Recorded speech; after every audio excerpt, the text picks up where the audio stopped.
Hello everyone, आपके अपने YouTube channel genius minds पे आपका फिर से एक बार स्वागत है। और आप लोग देख रहे हैं राजस्थान ज्योग्राफी की वीडियो लेक्चर सीरीज।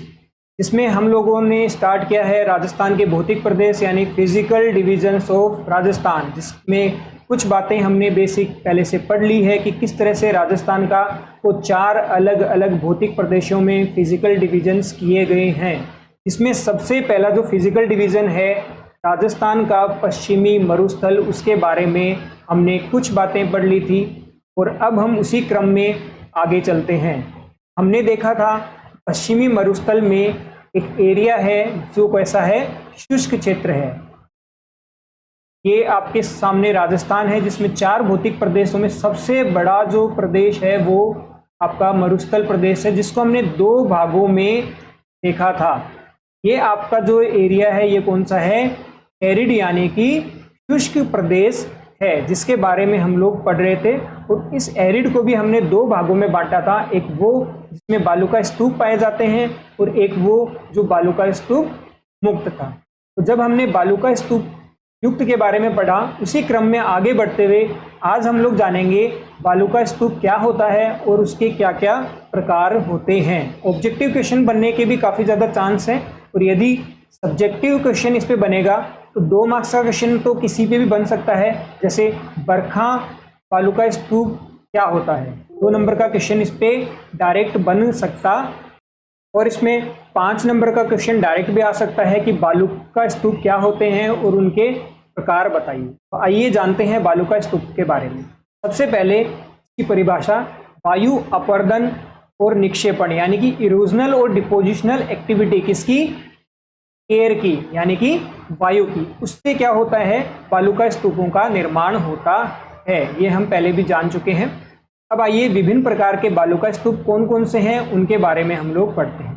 सबसे पहला है बरखान, जिसे इंग्लिश में हम लोग कहेंगे क्रेसेंट शेप। ये इसका शेप है क्रेसेंट, इंग्लिश में इसको डायरेक्ट भी क्वेश्चन आ सकता है, बरखान लिखा हुआ, ये इसका प्रॉपर नाम है, लेकिन इसका शेप कैसा होता है, क्रेसेंट शेप होता है। क्रेसेंट क्या होता है, इस तरह से बोलते हैं, कस्तरीनुमा जो शेप होता है इसको हम लोग क्या बोलते हैं, क्रेसेंट शेप बोलते हैं। ये यहाँ पे आप इसको देख सकते हैं, यहाँ पे चित्र द्वारा दर्शाया गया है।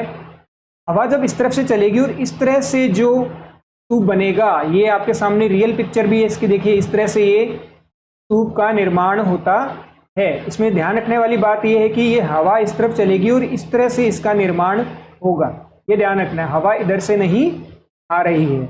इसके बारे में कुछ बेसिक बातें हैं जो आपको ध्यान रखनी है। 2 मार्क्स का क्वेश्चन इस पे डायरेक्ट आने के काफ़ी ज़्यादा चांसेस हैं कि बरखान क्या होता है। तो सब सर्वाधिक गतिशील होता है, जितने भी बालू का स्तूप होते हैं उनमें सबसे जो ज़्यादा गतिशील है वो आपका बरखान बालू का स्तूप है। सबसे तेजी से रेगिस्तान का वृद्धिकरण, रेगिस्तान लगातार क्या हो रहा है, उसका वृद्धिकरण हो रहा है, पूर्व की ओर ये हवाएं चलती जा रही हैं और रेगिस्तान का आगे एक्सपेंशन यानी कि विस्तार होता जा रहा है। उसमें सबसे ज़्यादा जो भूमिका है वो बरखा जो है उनकी है। शेखावाटी में ये सर्वाधिक होते हैं। शेखावाटी हमने जाना था, 3 डिस्ट्रिक्ट शेखावाटी के अंदर आते हैं, सीकर, झुंझुनू और चूरू, ये हम पढ़ चुके हैं। और इसमें से यदि चूरू को हटा दिया जाए, सीकर और झुंझुनू, इस क्षेत्र को कहा जाता है तोरावाटी क्षेत्र, जहाँ से कांतली नदी भी गुजरती है। तो ये बात है किसकी, बरखान जो स्तूप होते हैं उनके बारे में। आइए देखते हैं अगला, जिसका नाम है अनुप्रस्थ, इंग्लिश में जिसको हम लोग कहते हैं ट्रांसवर्स यानी कि राइट एंगल। राइट एंगल यानी अनुप्रस्थ का मतलब क्या होता है कि हवा यदि इस तरफ से चल रही है तो ये जो आपके बालू का स्तूप है इनका निर्माण इस तरह से होगा, यानी यहाँ पे 90 डिग्री, राइट एंगल हम 90 डिग्री को बोलते हैं। तो बालू का स्तूप और हवा की दिशा, इन दोनों के बीच में 90 डिग्री का कोण बन रहा है, इसलिए इसका नाम राइट एंगल है, या फिर ट्रांसवर्स आप लोग इसको कह सकते हो, या अनुप्रस्थ हिंदी में आप इसको कह सकते हो। ये यहाँ पे एक रियल इसकी पिक्चर है जो आप देख सकते हो, इस तरफ से इस तरह से ये हवा आ रही है और ये जो बालू का स्तूप है इस तरह से ये निर्माण हो गए हैं। तो इनके बीच में आप देख सकते हो 90 डिग्री का यहाँ पे कोण बन रहा है। मुख्यतः ये सबसे ज़्यादा कहाँ पाए जाते हैं, बाड़मेर और जोधपुर में पाए जाते। यदि आप ध्यान से देखो तो ये एक तरह से बरखान जो है वो इसी की श्रेणी है। बरखा में भी ऐसा ही हो रहा है, जो हवा आ रही है और बालू का स्तूप निर्माण है, इनमें क्या हो रहा है, 90 डिग्री का ही एंगल बन रहा है। तो यदि आपके पास अनुप्रस्थ का क्वेश्चन आता है तो उसमें आप बरखान को भी एग्जाम्पल के तौर पे लिख सकते हो। या क्वेश्चन आपका आएगा कि बरखा बालू का स्तूप किस प्रकार का है, ट्रांसवर्स है कि लॉन्गिट्यूडनल है, यानी अनुप्रस्थ है या रेखीय है, या अदर ऑप्शन आपके पास आते हैं। तो उसमें ध्यान रखना है ये अनुप्रस्थ होगा, क्योंकि हवा की दिशा और बालू का स्तूप में 90 डिग्री का कोण बन रहा है। ये आपका हो गया दूसरा अनुप्रस्थ। तीसरा जो है वो है रेखीय। तो अनुदैर्ध्य भी हम लोग कहते हैं, लीनियर या लॉन्गिट्यूडनल आप कह सकते हो। लॉन्गिट्यूडनल लीनियर को ही हम लोग कहते हैं। देखिए सेकंड जो हमने पढ़ा और ये जो हम पढ़ रहे हैं, इनमें केवल यही डिफरेंस है कि यहाँ पे हवा की दिशा भी यही है और बालू का स्तूपों का जो निर्माण है वो भी इसी प्रकार है। जबकि इससे पहले हमने जो राइट एंगल वाला ट्रांसवर्स वाला जो हमने अनुप्रस्थ पढ़ा, उसमें हवा यदि इस तरह आ रही है तो बालू का स्तूप का निर्माण इस प्रकार हो रहा था। ये दोनों में बेसिक अंतर है। ये मुख्यतः आपके कहाँ पाए जाते हैं, जैसलमेर में पाए जाते हैं। जबकि हमने देखा कि अनुप्रस्थ जो है वो मुख्यतः कहाँ पाए जाते हैं, बीकानेर, बाड़मेर और जोधपुर में, बाड़मेर और जोधपुर में पाए जाते हैं। इसके बाद जो फोर्थ है वो है आपका तारानुमा, स्टार टाइप सैंड ड्यून्स, तारानुमा बालू का स्तूप। ये चित्र के द्वारा यहाँ पे दर्शाया गया है आपको। ये हवाएं चारों तरफ से इसमें आ रही हैं, हर तरफ से हवा आने के बाद इस तरह का तारानुमा बालू का स्तूप का निर्माण भी हो जाता है, जो कि सर्वाधिक आपके कहाँ पाए जाते हैं, जैसलमेर में पाए जाते हैं और सूरतगढ़ में भी पाए जाते हैं। सर्वाधिक कहाँ है आपके, जैसलमेर, जबकि सूरतगढ़ में यानी गंगानगर में भी ये पाए जाते हैं। इसके बाद अगला देखते हैं हम कौन सा बालू का स्तूप है, पैराबोलिक। तो हिंदी में पैराबोला को हम लोग क्या कहते हैं, परवलय कहते हैं। तो परवलय आकार के, जिन्हें हम पैराबोलिक या इसको हेयर पिन भी कह सकते हैं, बालों में जो पिन लगाई जाती है वो कुछ इस प्रकार की होती है, क्लिप जिसको आप लोग कहते हो। तो ये ऐसा ही निर्माण हो रहा है। देखिए ये हवा इस तरह से चल रही है और इस तरह से बालू का स्तूप का यहाँ पे निर्माण हो रहा है। अब देखिए ध्यान देना है यहाँ पे कि परवलय आकार में और बरखान में अंतर है। ध्यान देंगे, बरखान में हवा इस तरफ से थी, उल्टी साइड से थी। यदि इस तरफ से हवा आएगी तो वो आपका है बरखान, जबकि परवलय आकार वाले में हवा इधर से आ रही। ये मुख्य तौर पे आपको दोनों में अंतर ध्यान रखना है, यानी ये क्या है, ऑपोजिट टू बरखान है। अगला पॉइंट इसके बारे में कि सभी मरुस्थलीय जिलों में पाए जाते हैं। ये इसका पॉइंट है कि ये जो पैराबोलिक है ये सभी जगह पाया जाता है और संख्या में क्या है, ये सर्वाधिक है। इसके बाद आपका सीफ। सीफ देखिए क्या होता है, बरखा के निर्माण के समय हवा की दिशा में बदलाव के कारण। शुरुआत में ये इस तरह से देखिए हवा इधर से आ रही थी और कौन सा निर्माण हुआ, कौन से बालू का स्तूप का निर्माण हुआ, बरखान का निर्माण हुआ। हवा की दिशा लगातार बदलती रहती है और मान लो ये हवा की दिशा अब इधर हो गई तो फिर इसका जो शेप है वो चेंज हो जाएगा। ये एक तरफ तो इस तरह से ज़्यादा हो विस्तार हो जाएगा इसका और एक तरफ से कम रहेगा। तो इसका जो ये वाला शेप है इसको हम बोलते हैं अब सीफ। तो सीफ के बारे में क्या लिखोगे, बरखा से जो निर्मित होते हैं उनमें हवा की दिशा चेंज होने के कारण ये आप चित्र बना सकते हो, उसके अंदर बता सकते हो। और ये किसकी श्रेणी में आएंगे, ये आपके अनुदैर्ध्य की श्रेणी में ही आएंगे, यानी ये लीनियर वाले में आ गए। ठीक है, बरखा जो है वो किस कैटेगरी में आ रहा था, बरखा आपका राइट एंगल वाली कैटेगरी में आ रहा था। लेकिन सीफ जो है वो कौन सी कैटेगरी में आ जाएगा, आपका रेखीय वाली कैटेगरी में आ जाएगा। ये बातें आपको ध्यान रखनी है। और ये 6 काफी इंपॉर्टेंट है, 6 तो आपको पता होने ही चाहिए। उसके सिवा ये स्क्रब कॉपीज भी होती हैं। स्क्रब कॉपीज में क्या होगा, मरुस्थल में झाड़ियों के पास पाए जाने वाले छोटे बालू का स्तूप। कई बार आपने देखा होगा झाड़ियाँ जैसे हैं, उनके पास भी क्या होते हैं, बीच में जो जगह बचती है वहाँ पे रेत के छोटे छोटे टीलों का निर्माण भी हो जाता है। उन्हीं को हम लोग कहते हैं स्क्रब कॉपीज। तो ये 7 प्रकार के जो बालू का स्तूप है वो आपको ध्यान रखना है, जिनमें 2 कैटेगरीज तो आपकी कौन सी हैं, एक रेखीय है और आप देख रहे हो एक रेखीय है और एक ऐसा है अनुप्रस्थ है। बरखा जो है वो अनुप्रस्थ की श्रेणी में आता है, जबकि हमने देखा रेखे की श्रेणी में कौन आ रहा है, बरखा की जब शेप चेंज हो जाती है हवा की दिशा चेंज होने के कारण सीफ जो बनता है ये आपका किसके अंदर आता है, रेखीय के अंदर आता है। अब ये दो बेसिक पॉइंट्स हैं। Maximum number of sand dunes, सर्वाधिक जो बालू का स्तूप है वो कहाँ पाए जाते हैं, जैसलमेर में पाए जाते हैं। सबसे पश्चिम में जैसलमेर ही है। तो सभी टाइप के सैंड ड्यून्स जो हैं वो कहाँ मिलते हैं, वो जोधपुर में पाए जाते हैं। दो ये छोटे छोटे फैक्चुअल क्वेश्चंस हैं जिनको आप ध्यान में रख सकते हो। अब आइए हम लोग चलते हैं अगले पार्ट की ओर, अर्ध शुष्क क्षेत्र की ओर। दो क्षेत्र हमने देखे थे, कौन कौन से, शुष्क और अर्ध शुष्क जो भाग देखा हमने, ये हम पढ़ चुके हैं शुष्क वाला। अब अर्ध शुष्क के बारे में पढ़ते हैं। सबसे पहले 25 से 50 सेंटीमीटर की वर्षा वाला ये क्षेत्र है। ये 25 सेंटीमीटर वाली रेखा, तो ये आपका 25 से 50 सेंटीमीटर, और इसके इस तरफ क्या है, अरावली पर्वत है। इसको बांगड़ प्रदेश के नाम से भी जाना जाता है। शुष्क और अरावली के मध्य का भौतिक प्रदेश है। बिल्कुल, ये हमने शुष्क पहले से पढ़ लिया है और ये आपका अरावली है। तो इन दोनों के बीच का मध्य का जो पार्ट है, तो जब 5 नंबर का क्वेश्चन इस पे आएगा तो ये सारी की सारी डिटेल्स आपको क्या करनी होंगी, इसमें लिखनी होंगी। इसी के साथ शुष्क और अर्धशुष्क जलवायु, देखिए यहाँ पे जलवायु नाम यूज किया गया है, कंफ्यूज नहीं होना इस ऊपर वाले में और इसमें। यहाँ पे भौतिक प्रदेश की बात की गई है, यहाँ पे जलवायु है। तो शुष्क और अर्धशुष्क के बीच का प्रदेश है एक तरह से। यहाँ पे क्या होता है, संक्रमणीय क्षेत्र है, ट्रांजिशनल जोन है ये, ट्रांजिशनल जोन। ट्रांजिशनल जोन क्यों है, यहाँ पे तो क्या है, शुष्क है, एकदम एरिड है। यहाँ पे कौन सा है, शुष्क क्षेत्र है। और हमने देखा था आगे जाके अरावली क्षेत्र और जो पठारी क्षेत्र है यहाँ पे ह्यूमिड यानी आर्द्र मिलेगा।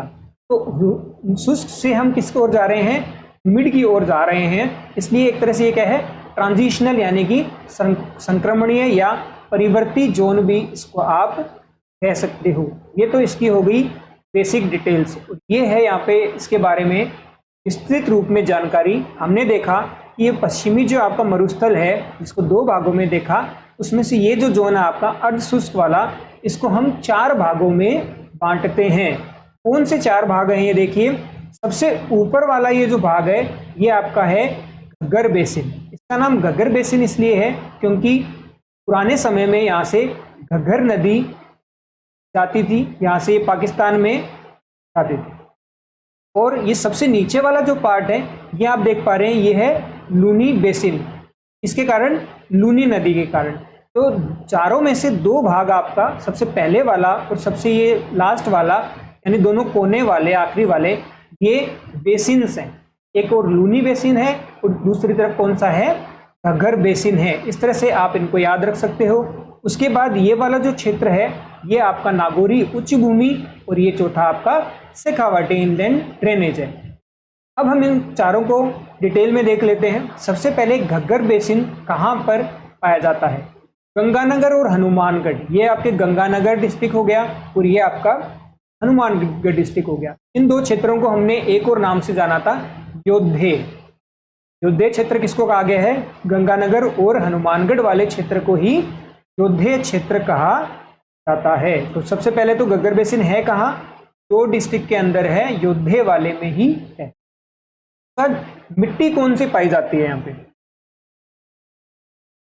चिकनी मिट्टी यहाँ पे पाई जाती है एक तो, जिसे हम लोमी सोइल कहते हैं, और दूसरी जो है वो आपकी उपजाऊ यानी फर्टाइल सोइल पाई जाती है। काफ़ी उपजाऊ मिट्टी यहाँ पे है। इसी कारण जो गंगानगर जिला है उसे राजस्थान का अन्न भंडार भी कहा जाता है। यहाँ पे चावल की उपज, गेहूं की उपज काफ़ी अधिक मात्रा में होती है। तो यहाँ पे उपजाऊ मिट्टी है और मिट्टी है कैसी, लोमी यानी कि चिकनी मिट्टी यहाँ पे पाई जाती है। इस क्षेत्र को काठी या बग्गी भी कहा जाता है। ये ऑब्जेक्टिव क्वेश्चंस में आ सकती हैं बातें, या 2 नंबर में आपका मेंस में भी क्वेश्चन इस पे काठी डायरेक्ट या बग्गी, इसलिए इन टर्म्स का हमें जानकारी होना जरूरी होता है। इसके साथ यहाँ पे नाली क्षेत्र भी है, हनुमानगढ़ में कहा जाता है। ध्यान रखना है, ये हनुमानगढ़ में नदी के किनारे, ठीक है, मानगढ़ में नदी के किनारे वाला जो क्षेत्र है, नदी के किनारे वाले क्षेत्र को क्या कहा जाता है? नाली कहा जाता है। ये आपको ध्यान में रखना है। तो ये बात हो गई किसकी? घग्गर बेसिन की। अब हम अगले क्षेत्र में चलते हैं, शेखावाटी इनलैंड ड्रेनेज। शेखावाटी क्षेत्र हमने देखा था सीकर, झुंझुनू और चूरू। अब यहाँ पे जो अंतर प्रवाह क्षेत्र की जब हम बात कर रहे हैं तो यहाँ पे नॉर्थ नागौर को भी शामिल कर लिया गया है। नागौर का थोड़ा सा हिस्सा जो चूरू से लगता है वो यहाँ पे शामिल है। इसमें कुछ टर्म्स हैं जो हमें ध्यान में रखनी है कि यहाँ पे क्या क्या पाया जाता है। एक तो यहाँ पे है बीड। बीड किसको कहते हैं? ये सभी में ऑब्जेक्टिव और सब्जेक्टिव क्वेश्चन दो नंबर के बन सकते हैं। बीड क्या है? शेखावाटी क्षेत्र में चारागाह भूमि, पेस्चर लैंड को क्या कहा जाता है? बीड कहा जाता है। मुख्यतः झुंझुनू में इसको कहा जाता है, बाकी पूरे क्षेत्र में भी बीड कहा जाता है। शेखावाटी में मुख्यतः झुंझुनू में। उसके बाद है जोहड़। टर्म्स वैसे सुनी होंगी आपने, जोहड़, और इसके साथ नाडा। जोहड़ को नाडा भी कहा जाता है। पानी के जो कच्चे कुएं गांवों में पाए जाते हैं, जो जिसमें बरसात के समय पानी इकट्ठा हो जाता है, वो आपके होते हैं जोहड़ और नाडा। ठीक है, बारिश के समय इनमें पानी भरता है। सर, मॉनसून के समय निर्मित तालाब। शेखावाटी क्षेत्र में मॉनसून के कारण जो अस्थायी तालाब बनते हैं उन्हें हम कहते हैं सर। इसीलिए आप लोगों ने देखा होगा शेखावाटी क्षेत्र में काफी ज्यादा गांवों के नाम के आगे सर लगता है। फॉर एग्जाम्पल जैसे सालासर आप लोग जानते हो, सालासर में आगे क्या लग रहा है? सर लग रहा है। इसके बाद रण। रण क्या होते हैं? रण आपके सलाइन जगह होती है। रण आपने देखा होगा, जैसे कच्छ का रण गुजरात में पाया जाता है, ये आप बार बार सुनते रहते हो इसलिए वहां का हमने एग्जाम्पल लिया है। रण, रण क्या होती है? एकदम शुष्क भूमि होती है जिसपे ऊपर वाइट वाइट क्या होती है? नमक की मान लो परत होती है। तो ये रण भी यहाँ पे काफी मात्रा में शेखावाटी क्षेत्र में पाए जाते हैं, जिसके यदि एग्जाम्पल हम देखें तो ताल छापर इसका एक मुख्य उदाहरण है। ताल छापर चूरू में पाया जाता है, यहाँ पे सेंचुरी भी है। पड़ियारा आप देख सकते हैं, पड़ियारा, डेगाना, डीडवाना, सुजानगढ़, इन सभी क्षेत्रों में ये रण पाया जाता है। इसके बाद हम चलते हैं अगले भाग पे, नागौर उच्च भूमि, नागौरी अपलैंड। तो अपलैंड या उच्च भूमि इसलिए कहा जाता है क्योंकि ये जो भाग है ये थोड़ा सा ऊंचाई पे है। कि समुद्री तल से ऊंचाई 300 से 400 मीटर है, जबकि हमने जब मरुस्थली भाग की ऊंचाई देखी थी, औसत ऊंचाई वो 200 से 300 आ रही थी। जबकि नागौरी ये जो क्षेत्र है ये वाला, इसमें जो ऊंचाई है वो थोड़ी ज़्यादा है, यानी 300 से 400 मीटर की यहाँ पे ऊंचाई है। इसलिए इसको नाम क्या दे दिया हमने? नागौर उच्च भूमि नाम दिया है। यहाँ पे सर्वाधिक काले पानी की नहीं, खारे पानी की, यहाँ क्या होगा? खारे पानी की, सैलाइन लेक्स, खारा पानी। सर्वाधिक खारे पानी की जो झीलें हैं वो कहाँ पाई जाती हैं? इस नागौरी अपलैंड क्षेत्र में ही पाई जाती हैं। साथ में यहाँ पे कुबड़ पट्टी भी है। ये नागौर और अजमेर का बेल्ट है जहाँ पे कुबड़ पट्टी या बांका पट्टी, जिसे इंग्लिश में हम लोग हम्प बेल्ट भी कहेंगे। कुबड़ पट्टी इसलिए कहा जाता है क्योंकि यहाँ के जो पानी में फ्लोराइड की मात्रा बहुत अधिक है, सर्वाधिक फ्लोराइड यहाँ पे है। के कारण उस पानी को पीने से जो वहाँ की के लोग हैं उनकी जो पीठ है वो थोड़ी ऊंची टाइप हो जाती है, वो हल्के से झुक जाते हैं और पीठ का जो पोर्शन है वो, कंधे जो हैं वो थोड़े ऊपर की ओर हो जाते हैं, एक झुकाव आ जाता है बॉडी के अंदर। इसीलिए इस वाले क्षेत्र को कुबड़ पट्टी या बांका पट्टी भी कहा जाता है। यहाँ पे काफ़ी प्रोजेक्ट भी चल रहे हैं जिसमें जो फ्लोराइड है पानी का तो हटाने के लिए बड़े बड़े प्लांट्स भी लगाए जा रहे हैं। अगला और जो लास्ट इसका क्षेत्र है वो है लूनी बेसिन या गोडवाड़ क्षेत्र भी इसे कहा जाता है। गोडवाड़ बेसिन जो है वो कहाँ है? जालोर में है, और यहाँ पे जालोर में ही नेहड़ रण भी है। हमने रण की बात की, रण शेखावाटी में भी काफ़ी सारे हैं। ये आपके रण यहाँ भी हैं, रण जैसलमेर में भी है, जैसे पोखरण का नाम आपने सुना है, फलोदी के अंदर भी रण है, गुजरात में भी रण है, काफ़ी जगहों पे रण पाए जाते हैं। इसके बाद लवणीय पादप बालोतरा में देखिए क्या होगा? लूनी नदी अजमेर से निकलती है, नदियों को भी हम डिटेल में पढ़ेंगे। अजमेर से निकलने के बाद ये बहती बहती जब ये जालोर और सिरोही क्षेत्र में जाती है तो वहाँ पे बालोतरा, बाड़मेर के अंदर है ये। बालोतरा कहाँ पे पाया जाएगा? ये बाड़मेर। तो बाड़मेर वाले क्षेत्र बालोतरा में इसका जो पानी होता है ये सलाइन हो जाता है, यानी कि लवणीय हो जाता है। लवणीय होने का कारण ये है कि जब नदी बहती है तो अपने साथ ये नमक के कण लेके चलती है, उसके कारण आगे जाके क्या हो जाती है? ये सलाइन बन जाती है। ये हमने अध्ययन के तौर पे 4 भागों में बांटा, किसको? अर्ध शुष्क क्षेत्र को। इस पे भी 5 मार्क्स का अगर क्वेश्चन आएगा तो इस तरह से आप चित्र बना के भी सारी की सारी बातें लिख सकते हो। मेंस में इंपॉर्टेंट बात ये होती है कि हमारे पास देखिए जानकारी खूब है, इसको चाहो तो आप 10 मार्क्स में लिख सकते हो, इतनी जानकारी आपके पास है। लेकिन होता क्या है, क्वेश्चन आता है 5 मार्क्स का, तो वहाँ पे आपकी परफॉर्मेंस मैटर करती है कि किस तरह से आप 5 नंबर की जगह में कौन कौन सा डाटा लिखते हो। कई बार पूरा डाटा लिखने की जगह नहीं होती, तो इंपॉर्टेंट डाटा आपको लिखना होता है। फिर आपका मन करता है कि मैं वहाँ पे चित्र भी बना दूँ। तो ये मेंस में आपको सीखना होता है कि किस तरह से आपको जो आंसर्स हैं वो लिखने हैं। तो इसके साथ हमारा जो डेजर्ट वाला पार्ट है, जो शुष्क और अर्धशुष्क है, वो हमारा कंप्लीट होता है। यदि चैनल को अभी तक आपने सब्सक्राइब नहीं किया है तो चैनल को सब्सक्राइब ज़रूर करें, लाइक ज़रूर करें। यदि आपको लग रहा है कि जो मेरी मेहनत है वो अच्छी मात्रा में मेरे द्वारा की जा रही है। जल्द ही मिलते हैं नेक्स्ट लेक्चर में। Have a good day, good bye.